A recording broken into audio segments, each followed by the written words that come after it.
अथ पञ्चमोऽध्यायः कर्मसन्न्यासयोगः। अर्जुन उवाच सन्न्यासं कर्मणां कृष्ण पुनर्योगं च शंससि यच्छ्रेय एतयोरेकं तन्मे ब्रूहि सुनिश्चितम्। श्रीभगवानुवाच सन्न्यासः कर्मयोगश्च निःश्रेयसकरावुभौ तयोस्तु कर्मसन्न्यासात् कर्मयोगो विशिष्यते।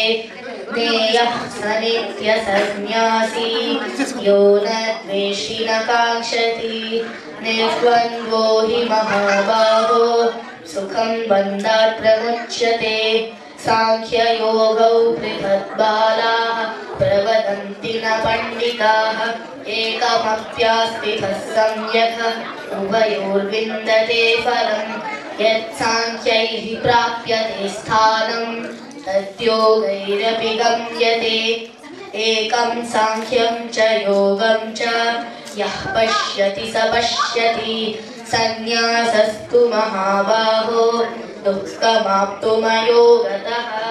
योगयुक्तो मुनिर्ब्रह्मा न चिरेणाधिगच्छति योगयुक्तो विशुद्धात्मा विजितात्मा जितेन्द्रियः सर्वभूतात्मा भूतात्मा कुर्वन्नपि न लिप्यते।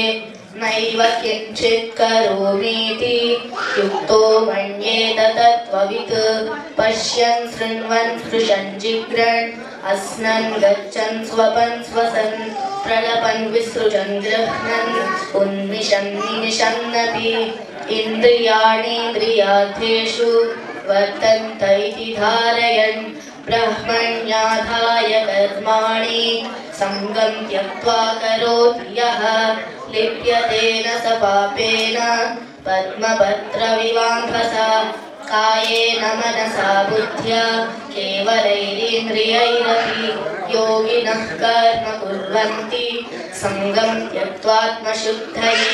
युक्तः कर्मफलं त्यक्त्वा शान्तिमाप्नोति नैष्ठिकीम्। अयुक्तः कामकारेण फले सक्तो निबध्यते।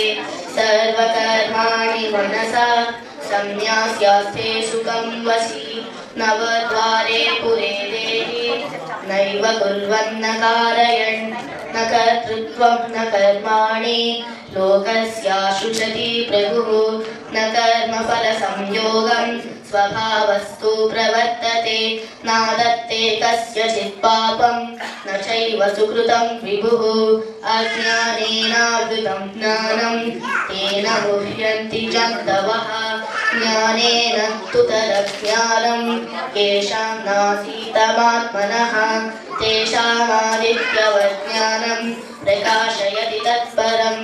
तद्बुद्धयस्तदात्मानः तन्निष्ठा सत्परायणः गच्छन्त्य पुनरावृत्तिं ज्ञाननिर्धूतकल्मषः इति श्रीमहाभारते शतसहस्र्यां सहितायां वयासिक्यां भीष्मपर्वणि श्रीमद्भगवद्गीतासु उपनिषत्सु ब्रह्मविद्यायां योगशास्त्रे श्रीकृष्णार्जुनसंवादे कर्मसन्न्यासयोगो नाम पञ्चमोऽध्यायः।